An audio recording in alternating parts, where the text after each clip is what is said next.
اعوذ باللہ من الشیطان الرجیم، بسم اللہ الرحمن الرحیم۔ تمام تعریفیں اور توصیف اللہ رب العزت کے لیے، اور کروڑہاں بار درود پاک اور سلام آقا علیہ الصلوۃ والسلام کی ذات پر جو وجہ تخلیق کائنات ہیں۔ الصلاۃ والسلام علیکہ یا سیدی یا رسول اللہ۔ آج ہم عرفان الہدایہ UK کے پلیٹ فارم سے شخصیت قائد و فکر قائد سیریز کی تیسری نشست میں حاضر ہیں۔ جیسا کہ اس سیریز کے ٹائٹل سے یہ بات واضح ہوتی ہے کہ ہم شخصیت اور فکر دو مین ڈومینز کے اوپر بات کریں گے اور سیکھیں گے۔ اس سیریز کا مقصد واضح ہے کہ ہم اللہ رب العزت کی اس عظیم نعمت کی شخصیت کے بارے میں اور ان کی فکر کے بارے میں جان کر، ادراک کر کے، اور ان کے جدت پسندانہ افکار اور نظریات سے استفادہ کرنا چاہتے ہیں۔ سابقہ نشستوں میں آپ نے حضور سیدی شیخ الاسلام کی ولادت، آپ کے بچپن کے بارے میں، اور آپ کے والد گرامی جو کہ بہت علم دوست انسان تھے ان کے بارے میں، وہ اپنے دور کے ولی تھے، ان کے بارے میں جانا۔ اصل میں حضور شیخ الاسلام کی فکر وہیں سے، بنیاد وہیں سے ملتی ہے جو آپ کے والد گرامی کے توسط سے آپ کو گھر میں ملی۔ کسی بھی انسان کی فکر اس کے بچپن میں ہی ڈیولپ ہونا شروع ہو جاتی ہے، وہیں سے آپ کی آئیڈیالوجی بنی۔ جب بھی ہم حضور شیخ الاسلام کی کتب کا مطالعہ کریں تو ہمیں اس کے اندر صوفیزم، اینٹی ٹیررزم اور فلانتھروپیکل فلاسفیز نظر آتی ہیں۔ حضور سیدی شیخ الاسلام بیک وقت امام اعظم ابو حنیفہ رحمۃ اللہ علیہ کی فکری بصیرت و علم کے وارث بھی ہیں، اور حضور غوث العظم شیخ عبد القادر جیلانی رحمۃ اللہ علیہ کی روحانی اور فکری میراث کے امین بھی ہیں۔ یہ سب باتیں آپ نے سابقہ نشستوں میں جانی۔ آج ہماری نشست کا عنوان ہے سیدی حضور شیخ الاسلام کی فکری بنیادیں۔ اس پر بیان کریں گی رسپیکٹڈ محترمہ راضیہ نوید صاحبہ۔ آپ کا تعارف بیان کروں گی کہ آپ اس وقت منہاج القرآن ویمن لیگ کی سینٹرل سینئر وائس پریزیڈنٹ ہیں،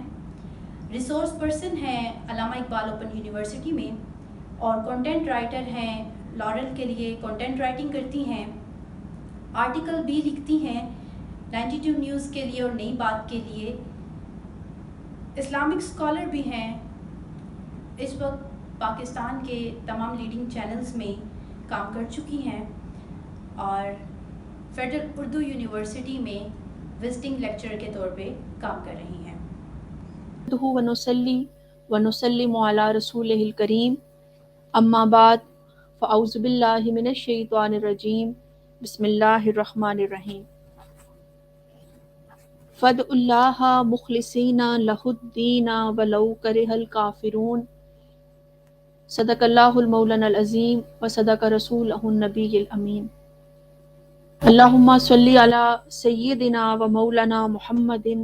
وعلی آلہ وصحبہ وبارک وسلم۔ اللہ رب العزت کا بے پایاں لطف و کرم اور سرکار دو جہاں صلی اللہ علیہ وآلہ وسلم کے نالین پاک کا صدقہ ہے کہ آج کے اس پرفتن دور کے اندر اللہ پاک نے ہمیں تحریک منہاج القرآن جیسی عظیم نعمت عطا کی ہے۔ ایک ایسی تحریک جو یقیناً ایک تجدیدی تحریک ہے، ایک ایسی تحریک جو یقیناً آج کے اس پرفتن دور کے اندر لوگوں کے ایمان کی حفاظت کر رہی ہے، حفاظت کرنا سکھا رہی ہے، اور آج کے دور کے تقاضوں کے مطابق ہمیں اپنی زندگی گزارنے کا سلیقہ بتا رہی ہے۔ اور پھر یقیناً اللہ کا ہم پر احسان عظیم ہے کہ اللہ پاک نے ہمیں شیخ الاسلام ڈاکٹر محمد طاہر القادری مدظ اللہ العالی جیسی عظیم المرتبت شخصیت عطا فرمائی ہے کہ جن کی سنگت، جن کی صحبت، جن سے محبت، جن کی فکر سے محبت، جن کے مشن سے محبت ہمارا سرمایہ افتخار ہے۔ میں اپنی جانب سے پوری دنیا میں بسنے والے منہاج القرآن کے تمام رفقا کو، کارکنان کو، ذمہ داران کو، چاہنے والوں کو، قبلہ حضور سے محبت کرنے والوں کو دل کی اتھاہ گہرائیوں سے آپ کی ولادت کے اس مہینے کی مبارکباد پیش کرتی ہوں، اور یقیناً ہم سب دعا گو ہیں کہ اللہ تعالی ہمارے قائد کو عمر خضر عطا فرمائے، ان کو صحت و تندرستی عطا فرمائے، ان کی توفیقات میں مزید اضافہ فرمائے، اور اللہ پاک ہمیں قبلہ قائد انقلاب کی سنگت و صحبت کے ساتھ ساتھ اس مشن پر استقامت عطا فرمائے۔ میں یہاں پر منہاج القرآن ویمن لیگ یو کے کی تہہ دل سے مشکور ہوں کہ انہوں نے یہ جو فکر قائد کے حوالے سے ایک قائد سیریز کا آغاز کیا ہے، اس میں انہوں نے مجھے گفتگو کرنے کے لیے، کچھ خیالات آپ تک پہنچانے کے لیے جو ہے وہ مدعو کیا۔ سب سے پہلے اس سیریز کے لیے میں ان کو مبارکباد پیش کرتی ہوں، اور اللہ رب العزت کے حضور دعا گو ہوں کہ اللہ پاک ان کی اس کاوش کو قبول و منظور فرمائے، اور ہمیں حقیقی معنوں میں اس مشن کی سمجھ بوجھ اور اپنے قائد کی محبت عطا فرمائے۔ مجھے جو ویمن لیگ کی جانب سے ٹاپک دیا گیا، وہ بنیادی طور پر ٹاپک یہ تھا کہ فکر قائد انقلاب کی بنیاد کیا ہے، کیونکہ بظاہر دیکھنے اور سننے میں یہ تھوڑا سا یوں کہہ لیجئے مشکل ٹاپک لگتا ہے، خشک موضوع لگتا ہے، اور جب میں نے اس ٹاپک پہ تھوڑی ریسرچ شروع کی، اسے پڑھنا شروع کیا، اسے دیکھنا شروع کیا، تو میں بڑی حیران ہوئی کہ یقیناً ہم سب قبلہ قائد انقلاب سے محبت کرتے ہیں، آپ سب قبلہ سے بہت محبت کرتے ہیں، لیکن جوں ان کی فکر کو سٹڈی کریں، ان کے اس نظریے کو جاننے کی کوشش کریں جس کے اوپر آج تک وہ کام کر رہے ہیں، اور انشاءاللہ مزید بھی اپنی خدمات اس میں پیش کرتے رہیں گے، تو ان کی شخصیت سے محبت مزید اس میں اضافہ ہو جاتا ہے، اور اس کی پختگی میں مزید اضافہ ہو جاتا ہے۔ تو میں یعنی مجھے بڑا مزہ آیا، اچھا لگا اس کو پڑھ کر بھی، اس کو دیکھ کر بھی، اور آج انشاءاللہ وہ تمام چیزیں میں آپ تک پہنچانے اور شیئر کرنے کی کوشش بھی کروں گی۔ معزز ناظرین، سب سے پہلے ہم یہ دیکھ لیتے ہیں کہ فکر ہوتی کیا ہے، کیونکہ اس چیز کو سمجھنے کے لیے ہمیں تھوڑا ڈیپتھ میں جانا پڑے گا۔ فکر کا ایک معنی ہمیں جو ملتا ہے وہ ہے سوچ، اس کا ایک معنی ہے تفکر و تدبر، اور اس کا ایک معنی ہے نظریہ۔ ہر چیز کو اگر آپ دیکھیں تو اس کا ایک یوں سمجھ لیجئے کہ اس کی ایک روٹ ہوتی ہے، ایک جڑ ہوتی ہے، اور اس جڑ کے اوپر یا اس روٹ کے اوپر، اس بنیاد کے اوپر باقی تمام عمارت کھڑی ہوتی ہے۔ اور اگر جڑ کی ہم بات کریں تو مضبوط سے مضبوط درخت بھی جو ہے وہ اس جڑ کے ساتھ منسلک ہوتا ہے اور اس کے اوپر کھڑا ہوتا ہے۔ بنیاد جتنی مضبوط ہوگی، جڑ جتنی مضبوط ہوگی، یقیناً بنیاد کے اوپر کھڑے ہونے والی عمارت اتنی مضبوط ہوگی۔ جڑ جتنی مضبوط ہوگی، یقیناً اس کے اوپر کھڑا ہونے والا درخت بھی اتنا ہی مضبوط ہوگا۔ لہٰذا اس فکر جو کہ ایک بنیاد بننے جا رہی ہے کسی مشن کے لیے، وہ نظریہ جو بنیاد بننے جا رہا ہے کسی تحریک کا، کسی تنظیم کا، اس کا مضبوط ہونا بہت زیادہ ضروری ہے۔ وہ جتنا مضبوط ہوگا، یقیناً پھر اس درخت سے نکلنے والی شاخیں بھی جو ہیں وہ اتنی زیادہ مضبوط ہوں گی، اور اتنے زیادہ اچھے انداز میں جو ہے وہ آگے کام کو بڑھا سکیں گی۔ آپ دیکھیے کہ تخلیق کائنات سے لے کر آج تک زمانے میں مختلف حالات و واقعات پیش آتے رہے۔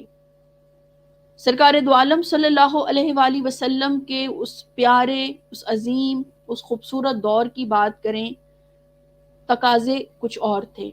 جو حالات آگے بڑھتے چلے گئے، ایڈوانسمنٹس ہوتی چلی گئیں، تقاضے تبدیل ہوتے چلے گئے۔ لیکن اس کا مطلب یہ نہیں ہے کہ اگر تقاضے تبدیل ہو گئے ہیں اور قرآن مجید جو ہمیں آج سے تقریباً 1500 برس پہلے عطا ہوا تھا، اس نے ان تقاضوں کا ساتھ دینا چھوڑ دیا، نہیں، بلکہ ہر دور جو ہے، ہر دور کے تقاضے جو ہیں، ہر دور کے مسائل جو ہیں، ان کا حل اللہ رب العزت نے قرآن مجید کے اندر پوشیدہ رکھ دیے۔ اور پھر آپ دیکھیں جب اللہ تعالیٰ نے سرکار دو عالم صلی اللہ علیہ وآلہ وسلم کو آخری نبی بنا کر بھیجا، تو اس کا مطلب یہ ہے کہ آپ صلی اللہ علیہ وآلہ وسلم کی ذات پاک کے اندر اللہ تعالیٰ نے، کیونکہ آپ کو ایک کامل نمونہ قرار دیا نا، تو اس وجہ سے آپ یوں سمجھ لیجئے کہ اب قیامت تک جتنے بھی مسائل جو ہیں وہ جنم لیں گے، جتنے بھی چیلنجز کا سامنا مسلمانوں کو یا امت مسلمہ کو کرنا پڑے گا، جو بھی حالات و واقعات ہو جائیں گے، ان سب کا حل ایکچولی ہمیں سرکار دو عالم صلی اللہ علیہ وآلہ وسلم کی ذات مبارکہ کے اندر ملے گا۔ یہ الگ بات ہے کہ اگر ہم تحقیق کرنا چھوڑ دیں، فکر و تدبر چھوڑ دیں، غور و فکر کرنا چھوڑ دیں اور ہمیں حل نہ مل رہا اور ہم یہ کہیں کہ شاید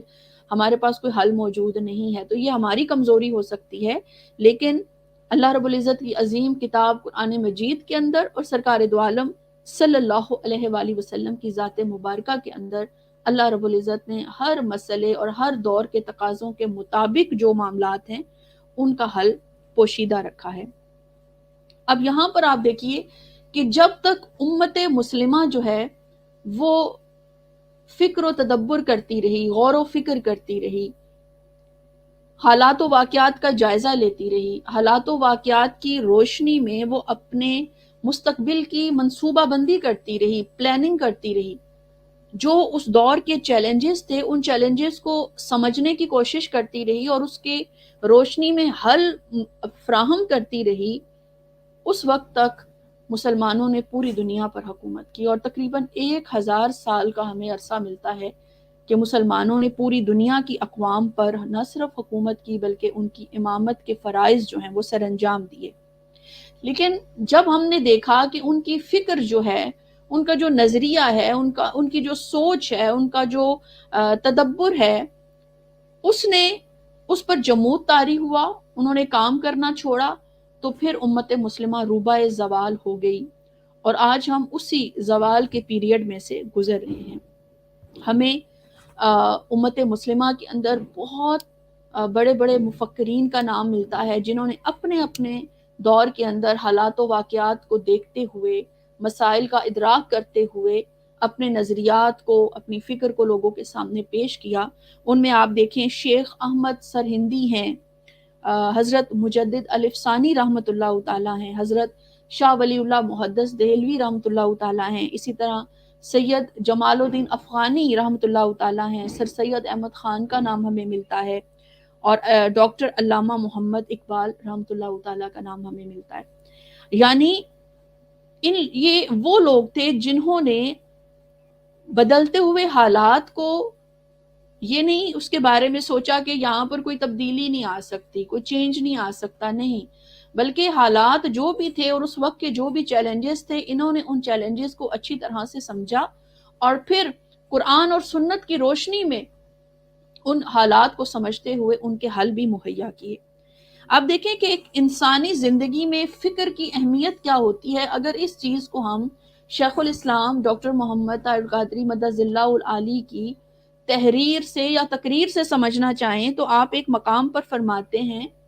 کہ فکر زندگی میں انسانی قدموں کی طرح چلتی ہے۔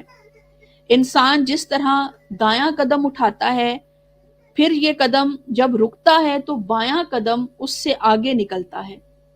پھر بایاں قدم اٹھاتا ہے تو دایاں قدم اس سے آگے بڑھتا ہے۔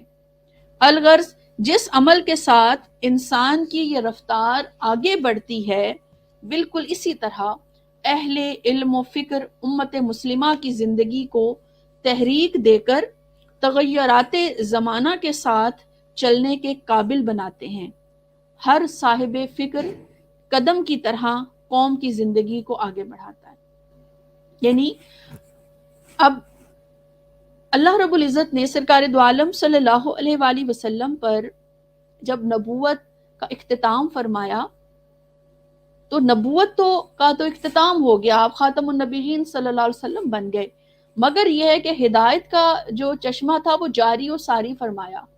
اور ہدایت کہاں سے مل رہی ہے؟ ان اولیاء سے، ان صوفیاء سے، ان اہل علم لوگوں سے جنہوں نے قرآن اور حدیث کو سمجھا اور پھر لوگوں تک اس کو پہنچانے کی کوشش کی۔ اب کیا ہے کہ ہر دور میں مفکرین نے اپنے دور کا جائزہ لیا، وہ اپنے یعنی جو مفکر ہوتا ہے نا وہ صرف اپنے دور کے اندر نہیں جی رہا ہوتا کہ کل کیا ہے آج کیا ہے، وہ آج اور کل کی بات نہیں کرتا، وہ آنے والے نسلوں کی بات کر رہا ہوتا ہے۔ اس کی یہ خوبی ہوتی ہے، اس کی یہ خاصیت ہوتی ہے کہ وہ اپنے دور کا جائزہ لیتا ہے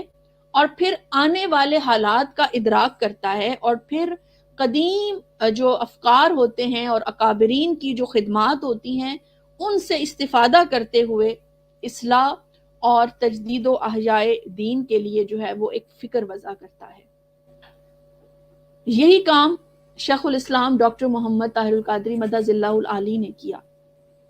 کہ آپ نے قرآن پاک سے رجوع کیا، آپ نے حدیث پاک سے رجوع کیا، آپ نے ائمہ کرام سے رجوع کیا،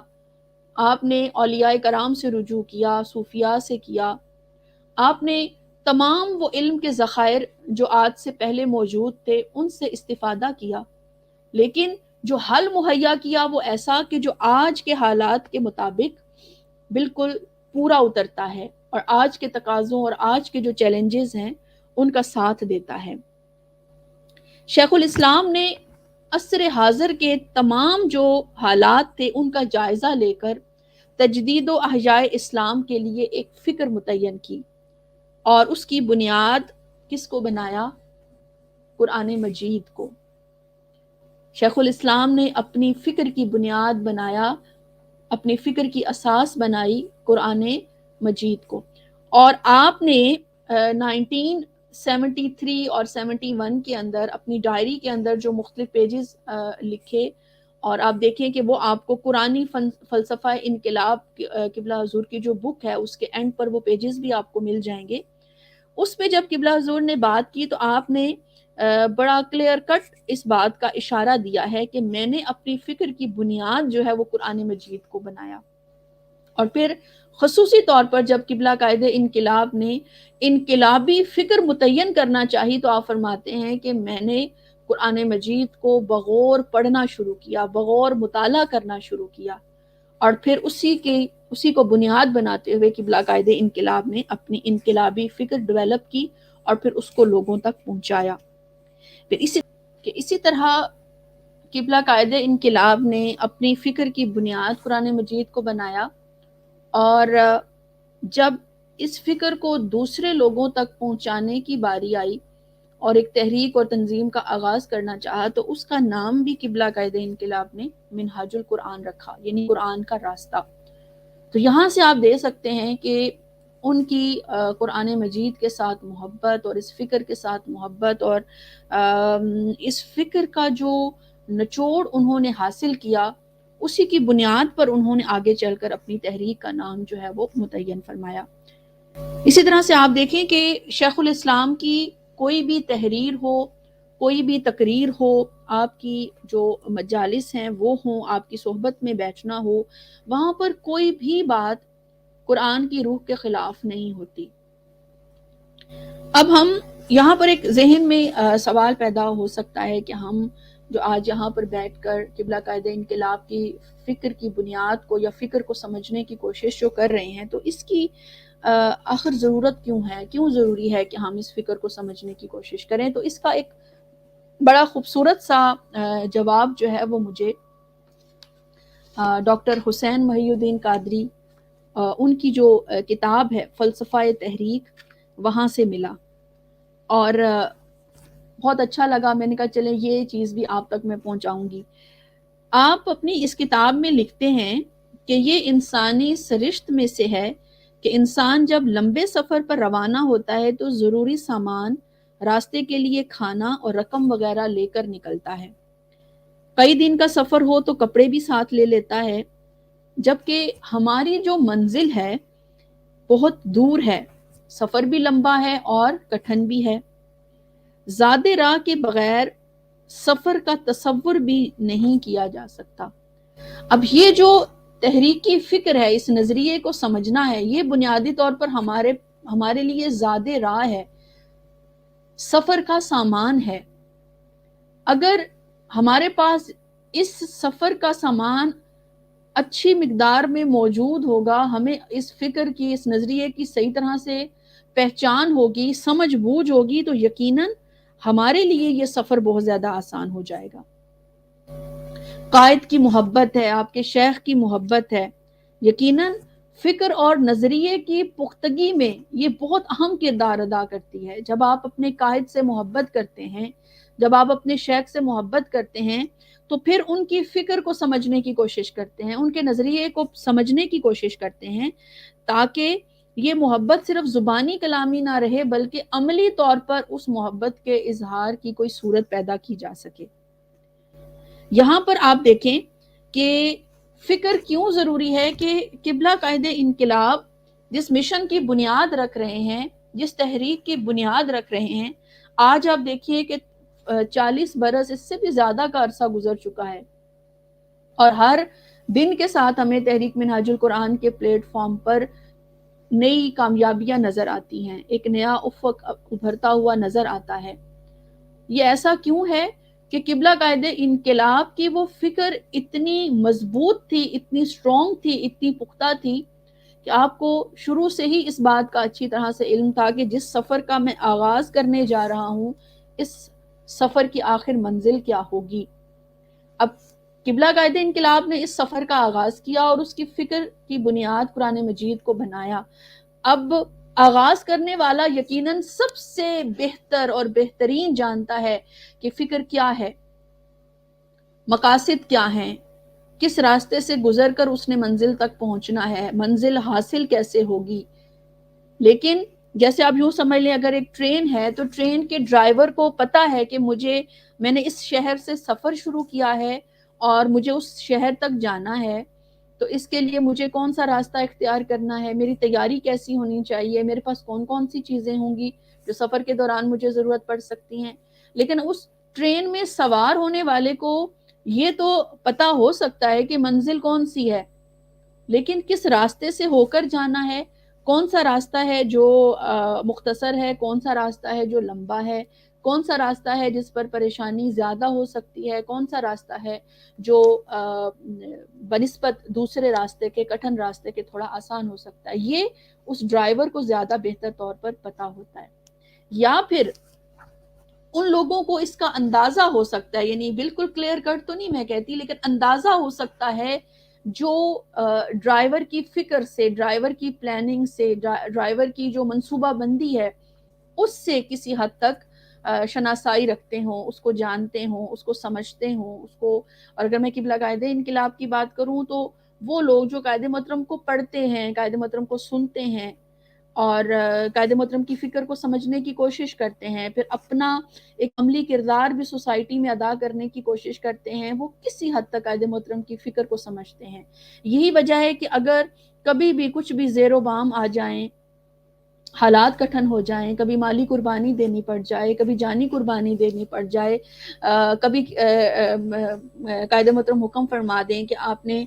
مذہبی ایکٹیویٹیز کرنی ہے، کبھی وہ فرما دیں کہ نہیں ہمیں تو سیاست کی طرف آنا ہے، کبھی وہ فرما دیں کہ نہیں ہمیں تو فلاحی منصوبہ جات کی طرف جانا ہے، کبھی آپ فرما دیں کہ نہیں ہمارے لیے تعلیمی منصوبہ جات ضروری ہیں، ہمیں ادھر کام کرنا ہے. تو جس کو آپ کے فکر سے شناسائی ہے، آپ کے فکر کو جو جانتا ہے، وہ یقیناً کسی بھی مرحلے پر ڈگمگائے گا نہیں، بلکہ وہ آپ کے ہر حکم کو تسلیم کرتے ہوئے اس کے آگے سر خم تسلیم کرے گا، اور پھر اپنی ایفرٹس جس طرح سے بھی جو ہے وہ اس ٹرین کے ڈرائیور چاہیں گے اس طرح سے وہ ان کو آگے بڑھاتا چلا جائے گا. یہاں پر آپ دیکھیے کہ قائد محترم نے ایک جب قرآن کو اپنی فکر کی بنیاد بنایا تو پھر اس کو اخذ کہاں سے کیا. یہاں پر ایک آیہ مبارکہ بیان کی جاتی ہے، بسم اللہ الرحمن الرحیم، کما ارسلنا فیکم رسولا منکم یتلو علیکم آیاتنا ویزکیکم ویعلمکم الکتاب والحکمت ویعلمکم ما لم تکونوا تعلمون. اب یہاں پر 4 بنیادی چیزیں جو ہیں وہ اس آیہ مبارکہ کے اندر بیان کی گئی ہیں، اور ہم نے اس کو کئی دفعہ پڑھا بھی ہے، دیکھا بھی ہے۔ اب آپ دیکھیے یہاں جو بات میں آپ تک پہنچانا چاہ رہی ہوں وہ یہ ہے کہ جب قبلہ قائد انقلاب نے اس دور زوال کے اندر، جہاں پر ہم اخلاقی پستی کا بھی شکار ہیں، جہاں پر ہم سیاسی پستی کا بھی شکار ہیں، جہاں پر ہم علمی اعتبار سے بھی زوال کا شکار ہیں، اور پوری امت جو ہے وہ زوال کے ایک پیریڈ سے گزر رہی ہے، یہاں پر جب آپ نے زوال کے دور میں عروج کی طرف جانے کے لیے اور عروج کے حصول کے لیے قرآن کو اپنی فکر کی بنیاد بنایا، تو پھر اس آیہ مبارکہ سے رہنمائی لی اور فرمایا کہ ان کی یقیناً یہ جو چیزیں ہیں، یہ جو آیہ مبارکہ ہے، یہ امت کی رہنمائی کے لیے جو ہے یہاں سے انشاءاللہ چشمے پھوٹیں گے، اور ہم جو ہیں وہ یہاں سے خیرات لے کر آگے اپنی راہ کو متعین کریں گے۔ اب یہاں دیکھیں اس میں سب سے پہلی جو چیز اس آیہ مبارکہ میں بیان ہوئی ہے وہ ہے تلاوت آیات، آیات کے ساتھ محبت، قرآن مجید کے ساتھ محبت۔ کیوں کہ جب آپ قرآن کی آیات کی تلاوت کرتے ہیں تو وہ تلاوت صرف آپ کو ثواب کی حد تک سوچیں گے تو ثواب ہی ملے گا، لیکن جب انسان تلاوت آیات کرتا ہے تو وہاں سے اس کو ایک نصیحت بھی ملتی ہے۔ جب وہ تلاوت قرآن مجید کے لیے اپنی دنیاوی زندگی میں سے وقت نکالتا ہے تو یقیناً قبلہ حضور فرمایا کرتے ہیں کہ جب انسان جس کو پڑھ رہا ہوتا ہے اس وقت وہ اس کی صحبت میں ہوتا ہے، تو جو قرآن مجید کی تلاوت کر رہا ہوتا ہے یقیناً وہ الوہی صحبت میں چلا جاتا ہے، اور اس کی رغبت جو ہے وہ دنیا سے ہٹ کر آخرت کی طرف مبذول ہو جاتی ہے، اور اسے اپنی اصلاح کی فکر لاحق ہوتی ہے کہ مجھے اپنی اصلاح کرنی ہے، اپنی آخرت کی فکر کرنی ہے۔ جب ایک شخص قرآن پاک کی آیات کی تلاوت کرتا ہے تو یقیناً وہ اس علم کو سیکھنے کی کوشش کرتا ہے، قرات کرنے کی کوشش کرتا ہے، تجوید پڑھنے کی کوشش کرتا ہے۔ اسی طرح سے آپ دیکھیں کہ آیات کو سماع کرنا، پھر قرآن مجید کا ادب ہے، آیات کا ادب ہے، یہ کب جنم لیتا ہے؟ جب آپ قرآن مجید کے ساتھ تلاوت کا تعلق جو ہے وہ قائم کرتے ہیں۔ اس سے انسان کی ایک انفرادی زندگی کے اندر، ایک شخصی زندگی کے اندر جو ہے وہ ایک تبدیلی رونما ہوتی ہے۔ پھر یہی جو تلاوت قرآن مجید ہے یہ ہمارے اندر تزکیہ نفس پیدا کرتی ہے۔ انسان کے اندر جب وہ کثرت کے ساتھ قرآن مجید کی تلاوت کرتا ہے تو یقیناً پھر اس کے اندر یہ خواہش پیدا ہوتی ہے کہ میں اپنے نفس کو صاف ستھرا کروں، میں اپنے نفس کو پاک کروں، اس کے اندر صالح عمل کی خواہش پیدا ہوتی ہے، اس کے اندر عمل کے اندر اخلاص کی جو ہے پیاس پیدا ہوتی ہے کہ میں اپنے عمل کے اندر اخلاص پیدا کر لوں، اس کے اندر تزکیہ نفس کی خواہش پیدا ہوتی ہے، تصفیہ قلب کی جو ہے وہ خواہش پیدا ہوتی ہے، اور پھر اس سے تصوف، طریقت، معرفت اور حقیقت کی راہیں اس کے لیے کھل جاتی ہیں۔ پھر یہی تلاوت قرآن آگے چل کر تعلیم کتاب یا حکمت کی جو ہے وہ بنیاد بنتی ہے، کہ جب ایک شخص قرآن کے ساتھ تلاوت کا تعلق قائم کرتا ہے تو تزکیہ نفس کی خواہش پیدا ہوتی ہے، اور تزکیہ نفس کی خواہش جب پیدا ہوتی ہے تو پھر وہ قرآن مجید کی تعلیم یعنی اس کے معنی و معارف کو سمجھنے کی کوشش کرتا ہے، اس کی تفسیر کو سمجھنے کی کوشش کرتا ہے، اس کی ڈیپتھ میں جانے کی کوشش کرتا ہے کہ میں دیکھوں کہ اس کلام پاک کے اندر، اس طاہر و مطہر کتاب کے اندر اللہ تعالیٰ نے مجھے کیا حکم فرمایا ہے، مجھ سے کیا تقاضا کرتا ہے۔ پھر آگے چل کر دیکھیں تو ہمیں تعلیم حکمت کی طرف جو ہے وہ اشارہ ملتا ہے یہاں پر، کہ حکمت ہی مومن کی گم شدہ میراث ہے، اور پھر اس کے بارے میں ایک جگہ فرمایا بھی گیا کہ جسے اللہ چاہتا ہے اسے دانائی اور حکمت عطا فرماتا ہے۔ تو یہاں سے آپ دیکھیں کہ قبلہ قائد انقلاب نے عروج کے حصول کے لیے یہ 4 چیزیں ان کو اپنے فکر کی بنیاد بنایا، کہ جب تک ہم قرآن پاک سے جڑیں گے نہیں، اس کے بعد جب تک ہم اپنے نفس کا تزکیہ نہیں کریں گے، قرآن مجید کے علم کو سمجھیں گے نہیں اور قرآن پاک سے حکمت اخذ کرنے کی کوشش نہیں کریں گے، تب تک امت جو زوال پذیر ہو گئی ہے وہ کبھی بھی عروج کی طرف اپنا سفر نہیں کر سکتی ہے۔ پھر انفرادی تربیت کے حوالے سے آپ دیکھیں کہ قبلہ قائد انقلاب نے اسلامی فلسفہ زندگی کے عنوان سے ایک کتاب لکھی، اور اس میں آپ نے جو ہے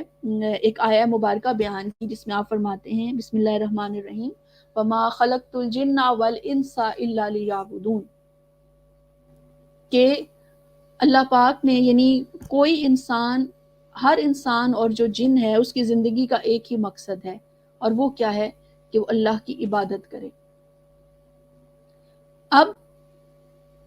یہاں پر سوچنے کی بات یہ ہے کہ عبادت کا جو کانسیپٹ نارملی سوسائٹی کے اندر بیان کیا جاتا ہے وہ نماز، روزے اور حج زکوٰۃ تک محدود ہے، لیکن شیخ الاسلام قبلہ قائد انقلاب کی ذات مبارکہ کو دیکھیں تو آپ نے بڑے منفرد انداز میں عبادت کے کانسیپٹ کو اس کتاب کے اندر بیان کیا، یعنی یوں سمجھ لیجئے کہ ایک انفرادی تربیت کے لیے اگر آپ چاہیں کہ اسلامی فلسفہ زندگی کا مطالعہ کریں تو اس کو ضرور پڑھیں، کہ اس میں قبلہ قائد انقلاب نے یہ جو عبادت جس کو ہم نماز، روزہ، حج، زکوٰۃ کہتے ہیں، صرف اس کو عبادت قرار نہیں دیا ہے، بلکہ اس حوالے سے آپ فرماتے ہیں کہ یہ تو مختصر وقت کے اندر کی جانے والی عبادات ہیں، لیکن جو اصل کانسیپٹ ہے عبادت کا وہ انسان کی پوری زندگی پر محیط ہے، وہ انسان کے عبادات بھی ہیں، انسان کے معاملات بھی ہیں، گویا انسان ہر لمحہ اپنی اس طرح سے زندگی گزارے کہ ہر لمحہ اس کا اللہ اور اس کے رسول صلی اللہ علیہ وآلہ وسلم کی اطاعت کے تابع ہو جائے۔ ان عبادات کے علاوہ جب وہ دنیاوی معاملات بھی کر رہا ہو، وہ کسی سے بات چیت کر رہا ہو، کسی کے ساتھ لین دین کر رہا ہو، کسی کے ساتھ کوئی معاملہ کر رہا ہو، اپنے بیوی بچوں کے ساتھ، بہن بھائیوں کے ساتھ، ماں باپ کے ساتھ، اپنے ہمسایوں کے ساتھ، اپنے دوستوں کے ساتھ، معاشرے میں موجود جتنے بھی سیگمنٹس ہیں ان کے ساتھ جب بھی وقت گزارا ہو، جب بھی کاروبار کر رہا ہو، جب بھی سفر کر رہا ہو، جب بھی کوئی چیز خرید رہا ہو، کوئی بیچ رہا ہو، تعلیم حاصل کر رہا ہو، ایک استاد کی حیثیت سے لوگوں کو پڑھا رہا ہو، تو اس کا ہر جو لمحہ ہے وہ عبادت بن سکتا ہے اور بنتا ہے اگر وہ اپنے آپ کو اللہ رب العزت اور سرکار دو عالم صلی اللہ علیہ وآلہ وسلم کے احکامات کے مطابق لے آتا ہے۔ اب آگے چل کر میں بہت مختصر انداز میں چند ایک چیزوں کو کی طرف اشارہ کروں گی کہ قبلہ قائد انقلاب نے جب اپنی ایک سیاسی فکر کی بنیاد بنائی تو آپ نے ایک آیہ مبارکہ ہے اس میں ارشاد ہوتا ہے یریدون ان یطفئوا نور اللہ بافواہہم ویابی اللہ الا ان یتم نورہ ولو کرہ الکافرون، فرمایا وہ چاہتے ہیں کہ اللہ کا نور اپنی آنکھوں سے بجھا دیں، اور اللہ یہ بات قبول نہیں فرماتا مگر یہ چاہتا ہے کہ وہ اپنے نور کو کمال تک پہنچا دے اگرچہ کفار اسے ناپسند ہی کریں۔ پھر آگے فرمایا هو الذی ارسل رسولہ بالہدی ودین الحق لیظہرہ علی الدین کلہ ولو کرہ المشرکون، فرمایا وہی اللہ ہے جس نے اپنے رسول کو ہدایت اور دین حق کے ساتھ بھیجا تاکہ اس رسول کو ہر دین والے پر غالب کر دے اگرچہ مشرکین کو برا ہی کیوں نہ لگے۔ اب یہاں پر آپ دیکھیے کہ قبلہ قائد انقلاب ایک ایسے دور کے اندر اپنی سیاسی فکر کی بنیادیں فراہم کر رہے ہیں، سیاسی اس حوالے سے اپنی ایفرٹس کا آغاز کر رہے ہیں جب دین اور سیاست کو بالکل الگ الگ تصور کیا جا رہا ہے، جب یہ سوچا جا رہا ہے کہ دین کچھ اور ہے، سیاست کچھ اور ہے، جب یہ تصور کیا جا رہا ہے کہ بھئی مذہبی لوگوں کا اور دیندار لوگوں کا سیاست میں کیا کام ہے۔ اتنے برس پہلے کئی یعنی سمجھیں کہ دہائیاں پہلے قبلہ حضور جو ہیں قبلہ قائد انقلاب اپنی سیاسی فکر لوگوں کے سامنے پیش کر رہے ہیں اور اس کی بنیاد قرآن مجید کو بناتے ہوئے اس آیت کا حوالہ اور ریفرنس دے رہے ہیں۔ اس کا مطلب یہ ہوا کہ منہاج القرآن یا پاکستان عوامی تحریک کی اگر سیاسی فکر بھی ہے تو اس کی بنیاد بھی قرآن مجید ہے۔ پھر اسی طرح سے آگے چل کر آپ دیکھیں کہ تعلیمی اور تربیتی حوالے سے قبلہ قائد انقلاب نے اپنی فکر کی ایک بنیاد رکھی۔ ہم جس معاشرے میں جی رہے ہیں یہاں پر ایک وقت ایسا بھی تھا جب مذہبی اور غیر مذہبی علوم کی تفریق تھی، یعنی قرآن و سنت سے ریلیٹڈ جو علوم تھے ان کو ہم مذہبی علوم کہہ رہے تھے، اور اس کے علاوہ جو دنیاوی معاملات پر مشتمل جو ہمارے سبجیکٹس تھے ان کو ہم غیر مذہبی علوم کہہ رہے تھے۔ لیکن اس وقت قبلہ قائد انقلاب نے 80s کے دور میں آپ دیکھ لیجئے 80s 90s میں جو ہے وہ بنیاد رکھی منہاج ایجوکیشن سوسائٹی کی، اور اس تصور کو لوگوں کے سامنے لے کر آئے کہ جو ہے وہ مذہبی اور غیر مذہبی علوم کی بات نہیں ہے، جب تک ان دونوں علوم کو ہم ساتھ لے کر نہیں چلیں گے کسی صورت بھی جو ہے وہ ہم ترقی نہیں کر سکتے۔ ہمارے مدارس کے اندر آج بھی بہت سارے مدارس ایسے ہیں، بلکہ اگر یوں کہا جائے کہ میکسیمم تعداد ہی ایسے مدارس کی ہے جہاں پر 300 سالہ پرانا نصاب پڑھایا جا رہا ہے۔ اب دیکھیں اپنے ماضی سے جڑے رہنے میں قباحت کوئی نہیں ہے، لیکن اس وقت قباحت نہیں ہے جب آپ عصر حاضر کے چیلنجز اور عصر حاضر کے مسائل کا ادراک کرتے ہوئے اسٹوڈنٹس کو، اپنے طلباء و طالبات کو آج کے دور کے مطابق بھی تو چیزیں سکھائیں کہ وہاں سے ہم نے اپنے ماضی سے ہم نے رہنمائی لے کر اپنے حال کو کس طرح سے بہتر بنانا ہے۔ ابھی بھی اگر ہم یونیورسٹیز کے اندر چلے جائیں تو یونیورسٹیز میں ہمارے اسٹوڈنٹس کو دین کا وہ علم نہیں ہے جو ہونا چاہیے، ایز اے مسلم ہونا چاہیے۔ اگر ہم مدارس کے اندر چلے جائیں تو ہمارے مدارس میں بچوں کو کمپیوٹر کا نہیں پتا، میتھ کا نہیں پتا، فزکس کا نہیں پتا، بائیو کا نہیں پتا، حالانکہ مسلمانوں کی تاریخ اگر ہم دیکھیں تو یہ تمام علوم جو ہیں یہ سارے کے سارے ان کے اوپر محنت، ان کا آغاز، ان کے اوپر کام جو ہے وہ مسلم علماء کرام نے ہی کیا ہے۔ تو لہٰذا قائد محترم نے منہاج ایجوکیشن سوسائٹی کی ایک بنیاد رکھی، اور پھر اس کے اندر آپ نے ایک ہی وقت میں جو ہے وہ علوم شریعہ اور علوم عصریہ پڑھایا۔ آج آپ دیکھیں پورے پاکستان کے اندر ایک گونج ہے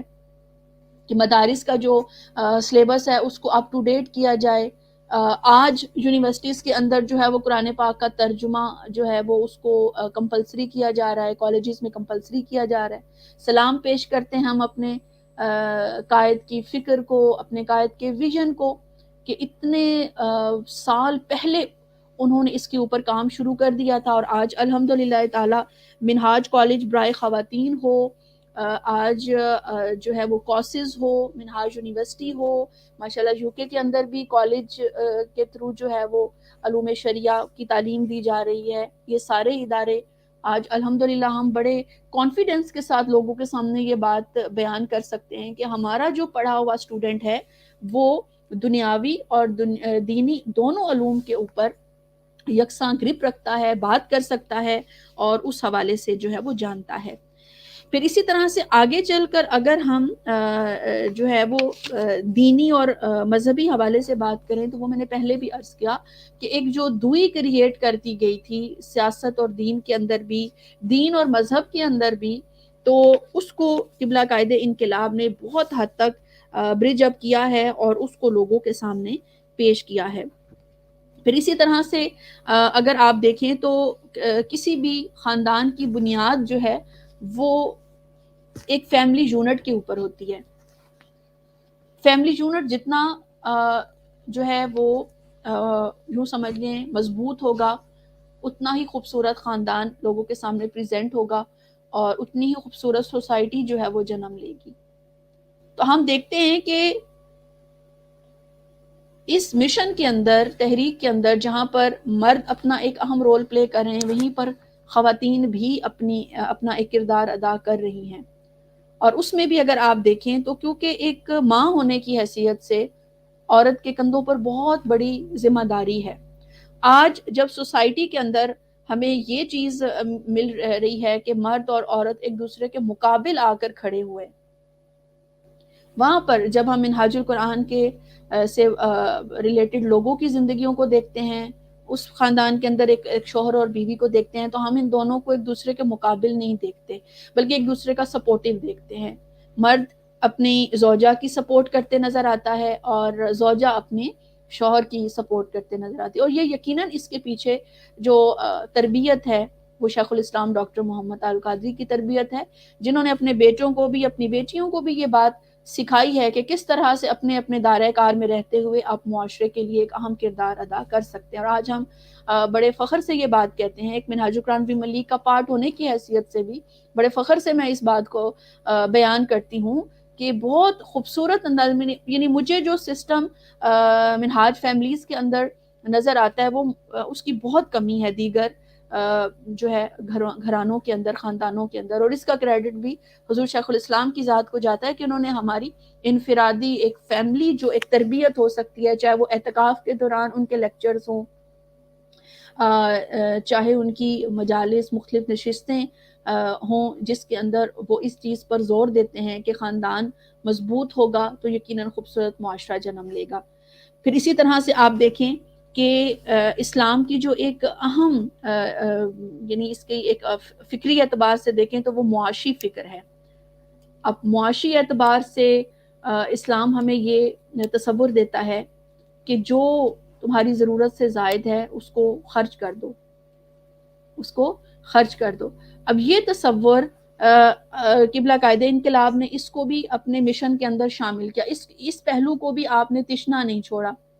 منہاج ویلفیئر فاؤنڈیشن کی بنیاد رکھی۔